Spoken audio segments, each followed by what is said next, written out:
slightly mad. I'm going slightly mad. Hello, Aloysius. Hello, everybody. How are you all? Have you got another question for me? Yes, I've got a question for you. Okay, well, before you ask your question, let's just do the thing that we have to do, because we have a shop, and that's how the lovely people who watch us can support us, is through our shop, because we don't have Patreon, we don't have advertising, and we don't do sponsorship. We have a shop.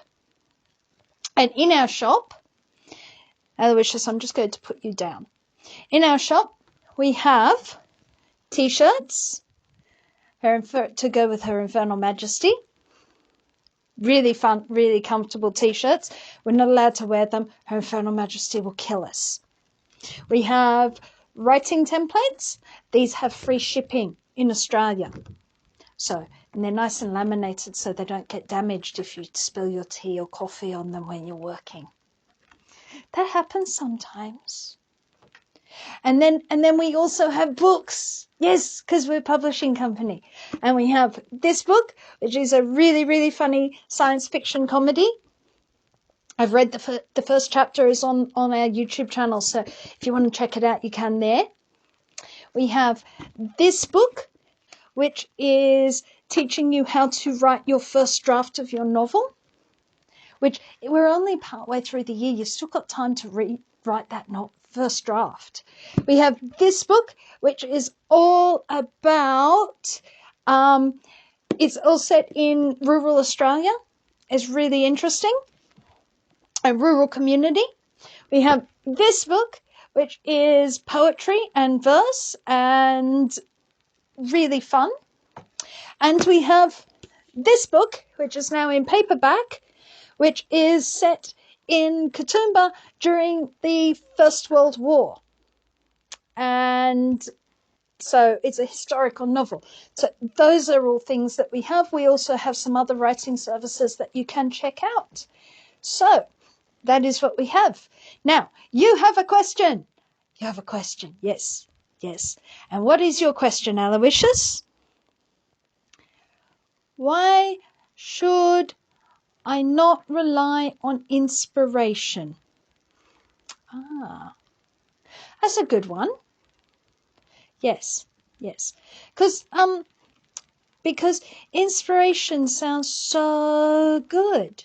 It sounds so nice that I was inspired and like a genius. Oh, well, that's a big problem to start with. What? Genius. What's wrong with genius? Because nobody in their right mind decides that they're going to write a work of genius. Except for, children. Bert says he is. Yeah, well, Bert the bear. Yeah. Bert the bear is a fedora-wearing weirdo. Yeah. Yeah, well, I'm going to really question the claims of genius from somebody who wears a fedora and mansplains stuff. Fozzie wears a hat. Yeah, well, he ain't no Fozzie bear. I'm just saying. Bert is no Fozzie bear. Bert, last time I checked, was still 10 years into his world building because he's such a genius. Yes, but he says it's going to be the greatest thing ever. Yeah, okay. Firstly, you and I write books. How long have we been writing books for? Oh, about 20 odd years. Yeah, about 20 odd years. Okay. Now, how many manuscripts did I write before I got one that was publishable?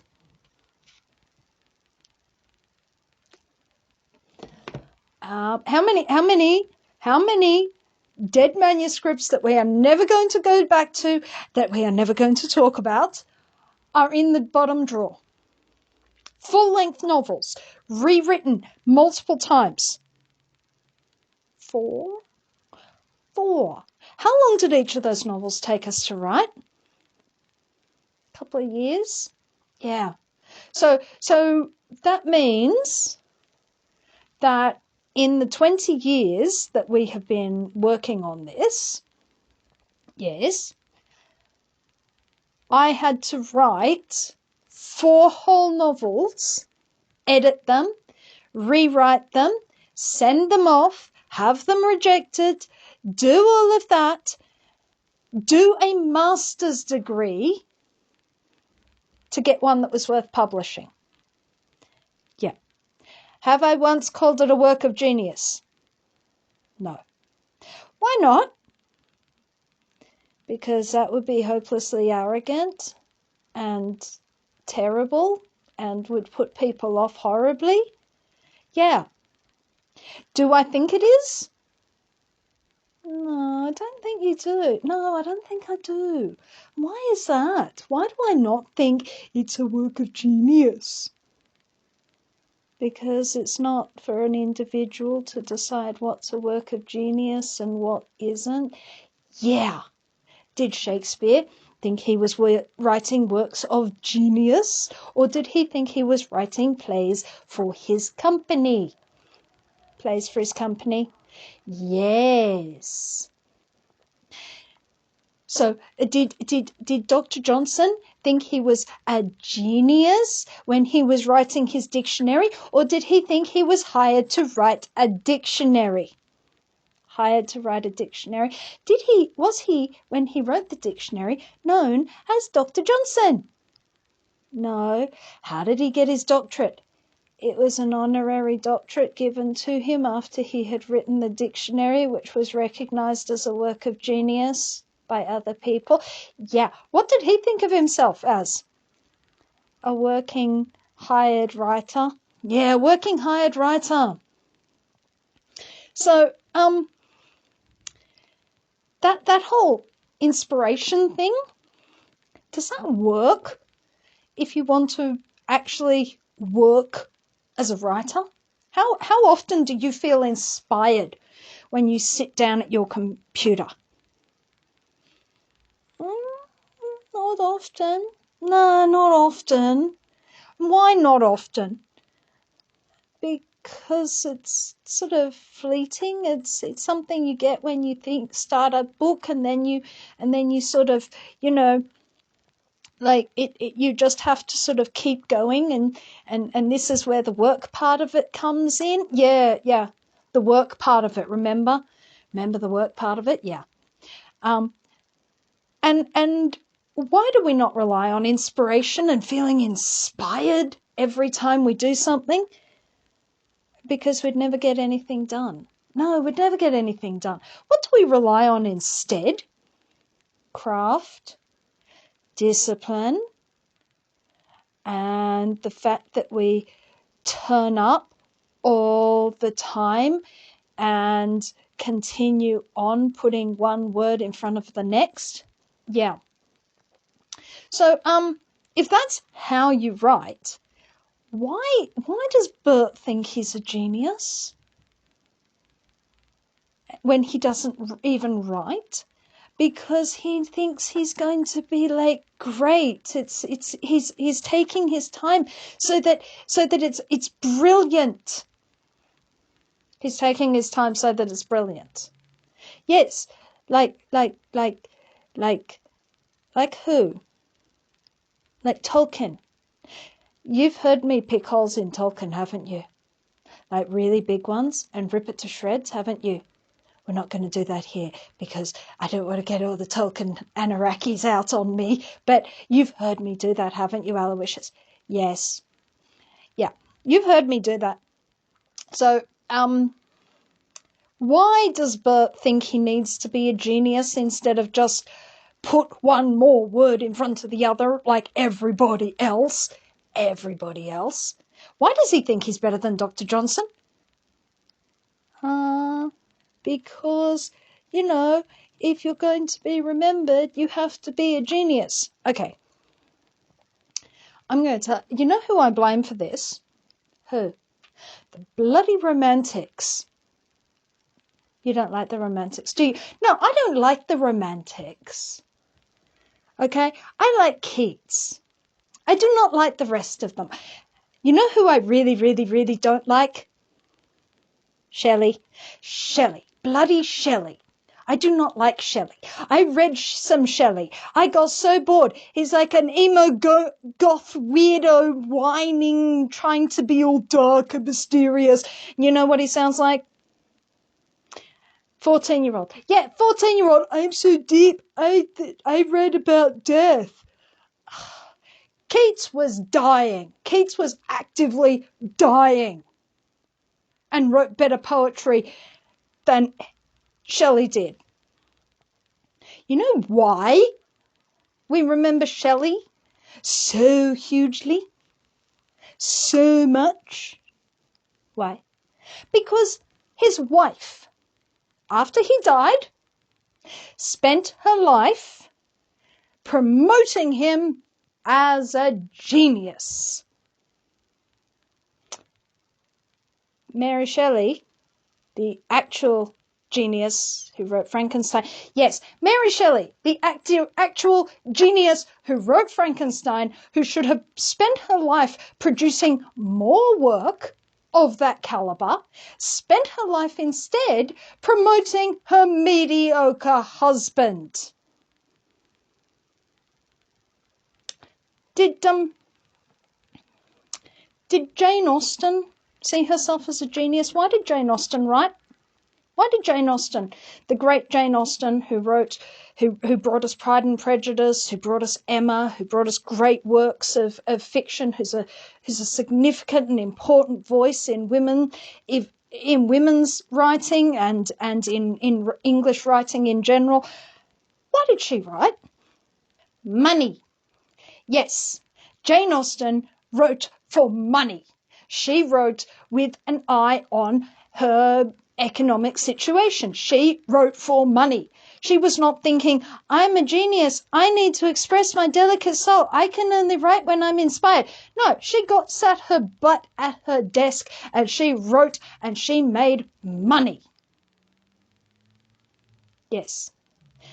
Writing is a craft. And if instead of promoting ourselves as inspired geniuses and thinking of ourselves in that way, we thought of ourselves as craftspeople, we would probably do a lot better. There would certainly be fewer people posing like Bert. Yes, like Bert. But also it would possibly, and this may be a controversial opinion, but it might possibly just improve our creative standing in the world. Because so long as we are inspired fey geniuses who are writing which in a way that is just expressing our souls, it's very easy to dismiss our work as not work and therefore not be worth paying for. Okay? That cult, that romantic cult of genius, yes, that is partly what is responsible for people disregarding our work. Creative work is disregarded because this cult of genius decides, oh, you would do it anyway. Okay, yeah, I would do it anyway. But so would a scientist. A scientist would do that because that's what they do. An engineer is going to be making stuff because that is what they do. A teacher teaches because that is what they do, because that is what they are good at doing, that is what they are drawn to do. Creative people will create, but that doesn't mean that we don't deserve to be treated as workers. And the cult of genius gets in the way of us being treated as workers and our work being seen as work. Yes. Okay. Who gets to call you a genius?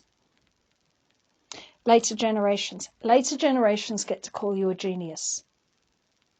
Do you have to agree with them if they call you a genius? No. Okay. No. What did Buster Keaton say when people started calling him a genius filmmaker in the 1950s and 60s, as people started to rediscover his silent films that had been lost for quite some time? They started calling him a genius. Yeah. When Orson Welles is calling you a genius, when Martin Scorsese takes one of your films and uses it as how to film a boxing match for his film Raging Bull, yeah, I'd say that other people are going to think you're a genius. Yes. What did he say? He said it was stupid because you can't be a genius in slap shoes. Yeah. He said you can't be a genius in slap shoes. He may be wrong. Actually, he was almost certainly wrong that you can be a genius in slap shoes. However, he wasn't, when he made The General, did he make another film that year? Yes. Okay. Nothing that he made was made with this creative geniusness in mind. It was like he was under contract, make 2 films a year. It's the kind of film that you think, wow, that would take modern filmmakers 10 years raising the money and all sorts of things, and it would be like a passion project. Wasn't, was it? No, it was an idea. It was an idea that he ran with. So you don't get to call yourself a genius. Doesn't happen. You don't wait for inspiration, because inspiration is not reliable. You can work on flow. You can work on dropping into flow state. You can work on being able to drop into your creative self, but you can't work on being inspired all the time. Can you? No. So we have books, we have a video on flow, we have a video on creative state, but do not rely on inspiration alone. Remember, you cannot call yourself a genius, because that isn't a title that you are able to self-bestow. It's something that is given to people when their work is recognized after the fact, sometimes a long time after the fact. Sometimes for reasons that are inexplicable to the person receiving the accolade. But do you think now you understand that really the way that this works is you sit down and you write, you work? And that would be really helpful if we perhaps promulgated that instead of the stupid romantic notion of inspiration and genius. Could we please let that die? Yeah. Okay. I'm going to go back to my computer now and get some more words done. Okay, you go back to your computer, Aloysius, and get some more words done. Have a good night of writing. Okay, bye-bye. We go say bye-bye. Bye-bye. De Volker Finger, ich bin ja, ich bin so. Bye-bye. If you would like to support this channel, come across to the Black Cockie Press website, www.blackcockiepress.com.au, where you will find books and other writing services to help with your writing.